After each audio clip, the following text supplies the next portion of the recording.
Hey guys, welcome back to The Readers. I hope you are having an amazing day. Let's get right into the stories. The first one is a pro-revenge story. Background information: we live in an old and large manor that has been split into 3 attached houses. The houses are about 170 years old and were built around 5 huge giant sequoias, which were about 220 years old. In the UK, giant sequoias are very rare, and the 2 in our garden increased the house price by about £75,000. We lived next to 2 really nice neighbors, one young couple and one elderly couple. The story? Unfortunately, our elderly neighbors passed away, so their daughter and her family moved in. Let's call her Sarah. Sarah was instantly a pain to deal with. We had been sharing chickens with the previous neighbors, and Sarah agreed to keep sharing them. However, on her nights, she would constantly forget to put them away. "I'll check on them later," she'd always say, but never did. We ended up having to check them every night anyway. One night, her kids thought it would be funny to mess with our animals. "Let's see what happens if we open this," I heard one of them whisper. They opened our personal duck pen in the night, which led to a mass slaughter. Later, the chickens met the same fate. "Oh, kids will be kids," Sarah said when we confronted her. "I'm sure they didn't mean any harm." About 2 years ago, there was a storm, and one of her sequoias somehow fell over and died. They were distraught, understandably, but from then on, the jealousy started. She would constantly complain about our trees. "You're so lucky to have those sequoias," she'd say, before adding, "though they're making too much shade in our garden." It wasn't true, but that was just Sarah being Sarah. There were a few dry threats. "Maybe we should just chop it down," she'd mutter while glaring at our tree. "Or perhaps the next storm will take care of it," her husband would add. Until we came back from a holiday to Portugal to find a huge 6-meter stump and nothing else. I mean, how do you get rid of a 100-feet tree in just 2 weeks? 2 of our old British oak trees had been crushed as well. My mom and sisters were crying, my dad was red in the face, and we had no evidence Sarah had done it. "There was a terrible storm," she claimed innocently. "We had to get rid of it for safety reasons." We then received an £8,000 bill for damages to her property and to have the tree chopped up and removed. The wood alone would have been worth a small fortune. We had lost all hope, and 2 weeks had passed when my dad came running in from the garden waving his phone. "You won't believe what I found," he shouted. We had put up a wildlife camera a few months ago and had caught everything. We got a lawyer on the phone and started our revenge. The tree surgeon we consulted was shocked. "This was an original specimen brought into the UK in 1850, he explained, along with the 2 that were in Elveston Castle Country Park. There were 218 around the UK, but only 60 now. He also advised us to call an engineer because the roots might be in the foundation, and when they rot, it could damage the house. Turns out we would need to redo the foundations. When we took Sarah to court, her face went white when we showed the video evidence. We sued them for damage to property, trespassing, and lots of other smaller claims. The tree would cost £300,000 to replace with another 200-year-old sequoia, practically impossible, plus the damage to the foundation, which was £250,000, and the 2 oaks, which were another £30,000. So with the smaller claims, it went to about £600,000. They had to move out. "I guess karma really does come back around," my dad said as we watched them leave. "We've now paid off the mortgage, done a lovely loft and kitchen conversion, and have basically redone the house and garden. We've planted a 70-year-old sequoia tree in the back garden. We also had our kitchen counter and table made from the old sequoia wood. Our new neighbors are fantastic, a family with whom we share chickens, ducks, and pygmy goats. This is how neighbors should be," my mom often says. I make good money babysitting their kids too. The next one is an entitled people's story. I never thought I'd be writing one of these stories, but here we are. This happened over the past year and recently reached its conclusion. I own a beautiful 5-acre property that's been in my family for 3 generations. The centerpiece is a 2-acre spring-fed pond that my grandfather dug out himself back in the 1960s. Our home sits on a small hill overlooking the pond, and it's absolutely gorgeous. About 2 years ago, a developer bought the farmland adjacent to our property and started building an upscale subdivision. I wasn't thrilled, but I understood that's just how things go these days. The houses they built were nice enough. Cookie-cutter McMansions starting at $500,000. As construction wrapped up and people started moving in, I started getting letters from their newly formed homeowners association inviting me to join. The letters started friendly enough. "Join our wonderful community. Be part of something special." But I had zero interest. My property predated their development by decades, and I had no desire to have anyone tell me what color I could paint my house or how tall my grass could grow. I politely declined each invitation. That's when things started getting weird. I began noticing people from the subdivision walking around my pond, setting up lawn chairs and even fishing. When I'd confront them, they'd say things like, "Oh, this is the community pond, right?" Or, "The homeowners association president said this was a neighborhood amenity. I put up private property and no trespassing signs, but they kept getting torn down. I installed security cameras and caught several instances of people deliberately removing them." When I confronted the homeowners association president, Karen, yes, that's actually her name, she gave me the most condescending smile I've ever seen. "Actually," she said, looking down her nose at me through her designer glasses, "according to our subdivision plans, this pond is designated as a community feature. You really should join the homeowners association. It would make things so much easier." I was floored. This pond has been private property since my grandfather dug it in 1964. It's on my deed. What are you talking about? She waved her hand dismissively. Well, times change. The developer included it in our plans, and the Homeowners Association Board has voted to designate it as a community amenity. You can either join the Homeowners Association and have access like everyone else, or we'll have to take legal action. I couldn't believe what I was hearing. "Show me these plans," I demanded. She produced a fancy-looking map of the subdivision that showed my pond labeled as Community Pond and Recreation Area. I noticed immediately that the map had been altered. Someone had clearly photoshopped over the original planning documents. I pulled out my phone and showed her my property deed and the original survey from when my grandfather had the pond dug. "This is my property, period. Keep your residents off my land or I'll start pressing charges for trespassing." That's when she dropped the bomb. "We've already filed paperwork with the county claiming adverse possession. Since the pond has been used by the community without restriction, it legally belongs to all of us now. You'll be receiving official notice soon." I immediately called my lawyer. Thankfully, my cousin Mark specializes in real estate law. He was as outraged as I was and agreed to help me pro bono. Though I insisted on paying him anyway. Family or not, this was going to be a lot of work. The next few weeks were insane. The Homeowners Association put up their own signs declaring the pond a community recreation area, and even tried to install a dock. I had to call the police multiple times to remove trespassers. Some of the residents would scream at me that I was being selfish and ruining their property values by not sharing. Mark discovered that the developer had actually included my pond in their marketing materials, promising potential buyers access to a scenic lake with fishing and recreation opportunities. He'd never bothered to verify that he had any right to make these promises. The Homeowners Association filed their adverse possession claim, which was laughable since the subdivision wasn't even a year old. Adverse possession requires continuous use for many years in our state. But they also tried to claim that since the developer had promised the pond as an amenity, they had some sort of implied easement. Mark filed a countersuit for fraud against both the Homeowners Association and the developer.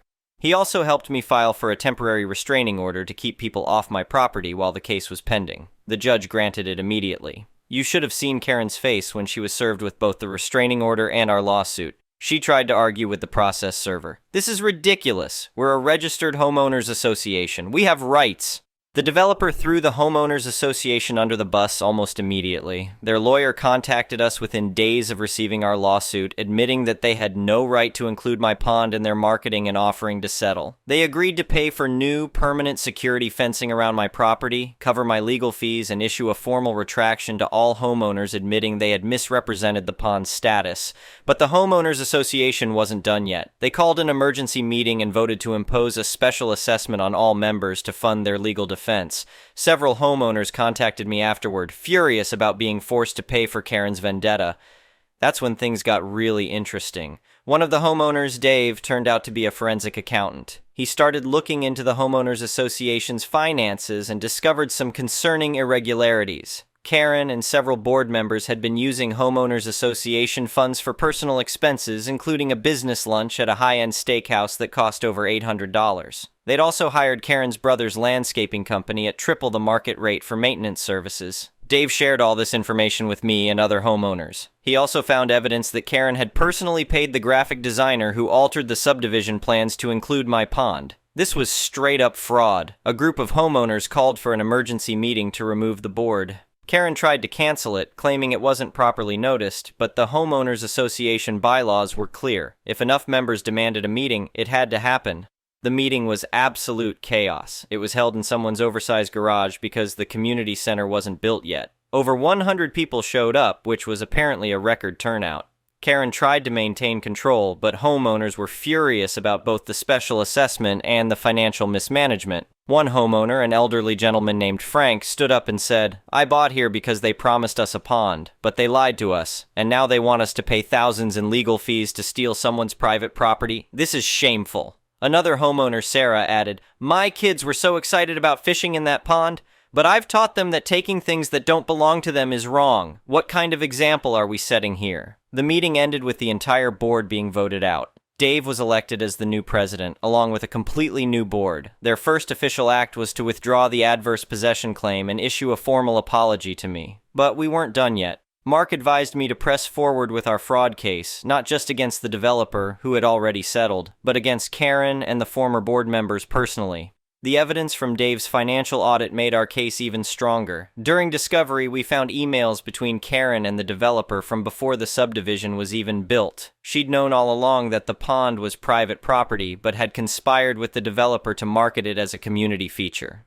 Their plan was to pressure me into joining the homeowners association by creating conflict with the new residents. The court proceedings were surprisingly quick. The judge was not amused by their schemes. He granted summary judgment in our favor, ordering Karen and the former board members to personally repay all the homeowners association funds they'd misused, plus damages. They also had to pay my legal fees and the cost of the security fencing, since the developer's settlement had been contingent on the homeowners association dropping their claims. The new Homeowners Association Board, led by Dave, has been fantastic. They've implemented strict financial controls and transparency measures. They even helped pay for some beautiful landscaping along the new security fence to make it look more attractive.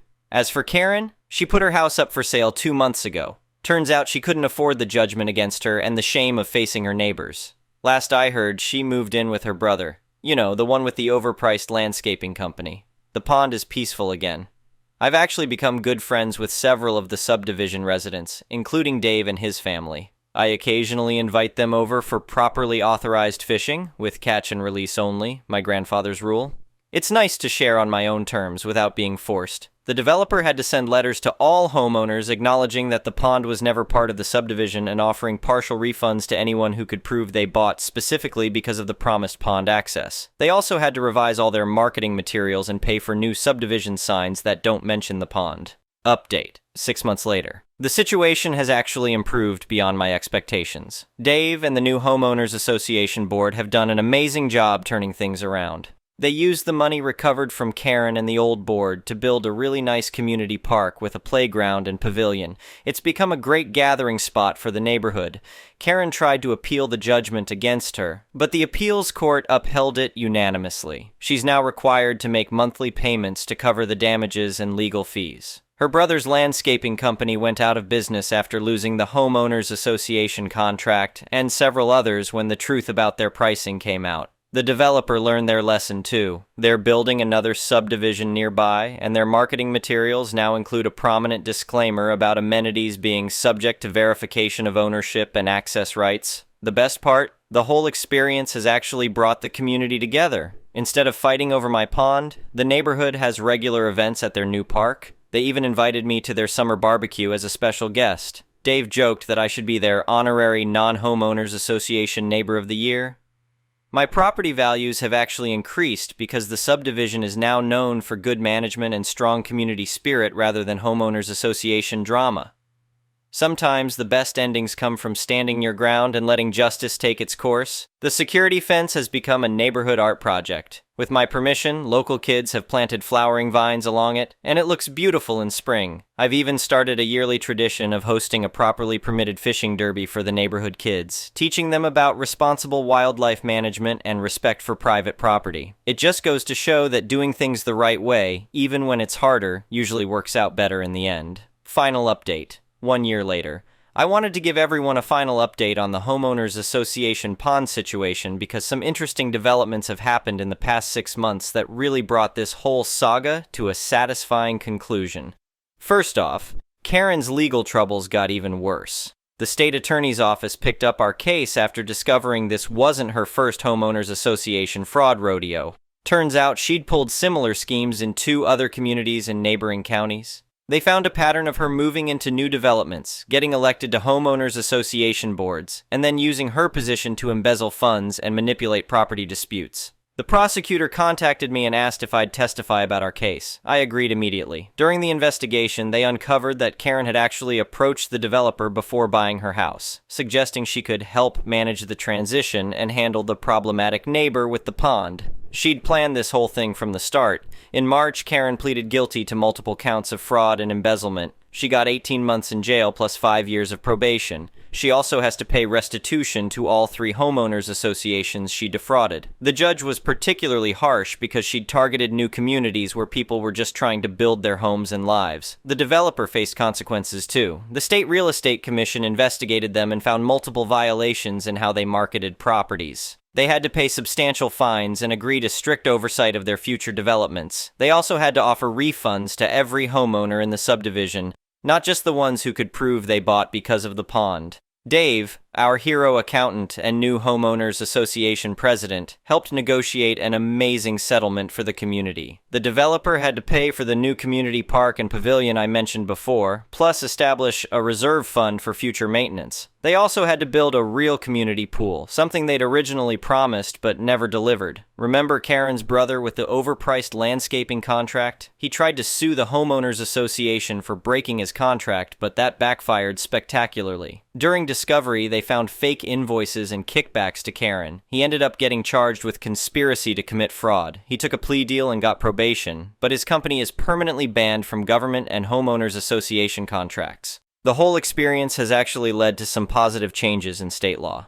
Dave and several other homeowners worked with our state representatives to pass new legislation requiring more transparency in homeowners association operations and stricter penalties for homeowners association fraud. They're calling it the Community Protection Act, though some people jokingly call it Karen's Law. As for my pond, it's more beautiful than ever. The security fence worked so well that local wildlife has really flourished. We've got a family of otters now, and the bird watching is incredible. I've started working with a local conservation group to document the ecosystem. The relationship with the subdivision has completely transformed. Instead of trying to steal my pond, they've embraced having their own amazing community amenities. The new park and pool are always busy with families and community events. They even started a gardening club that maintains beautiful landscaping throughout the neighborhood.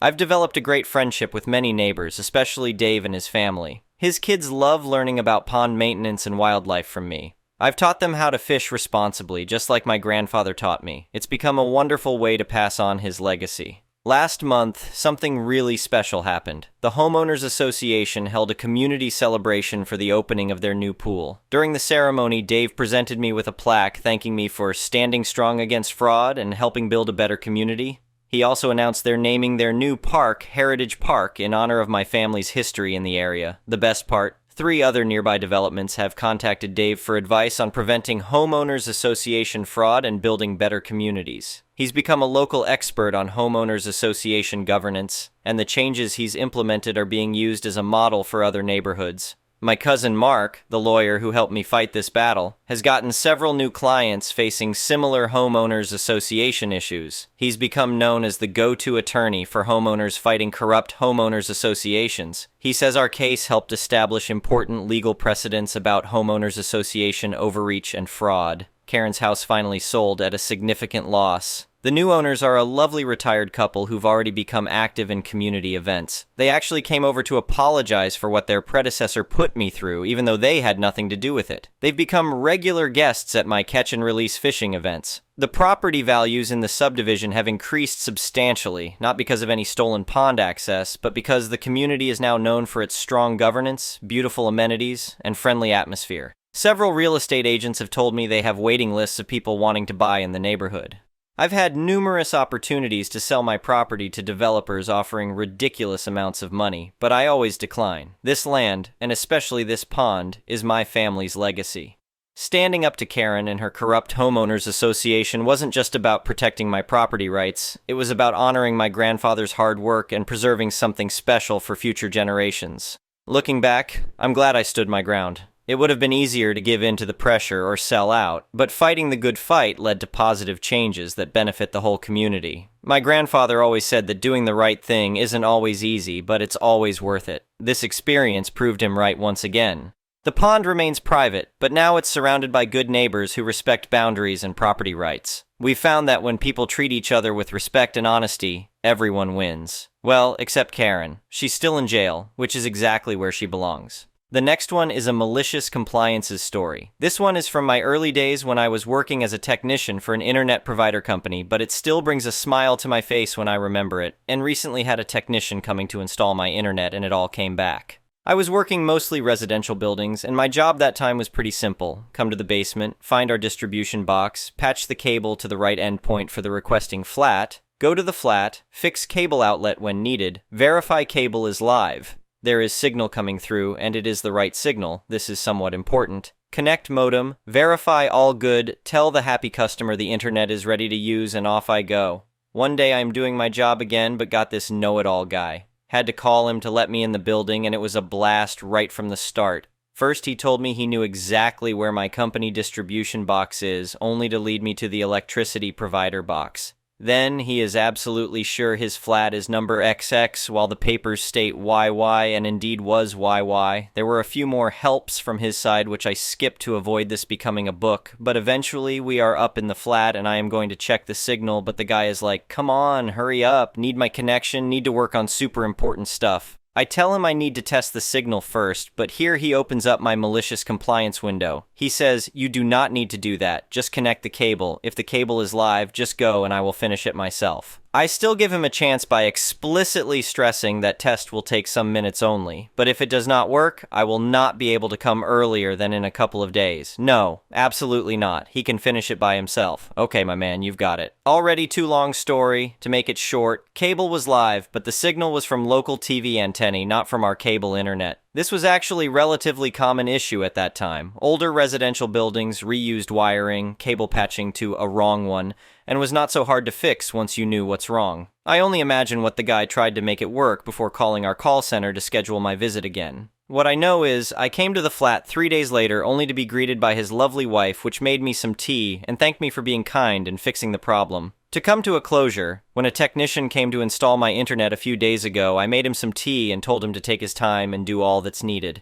We had a little chat, and guess what? The process and issues are still the same, and recently he was telling his junior colleague why checking if cable is live is not enough. Thank you for watching. I would really appreciate it if you could like the video and subscribe to our channel if you haven't already. We'll see you again tomorrow.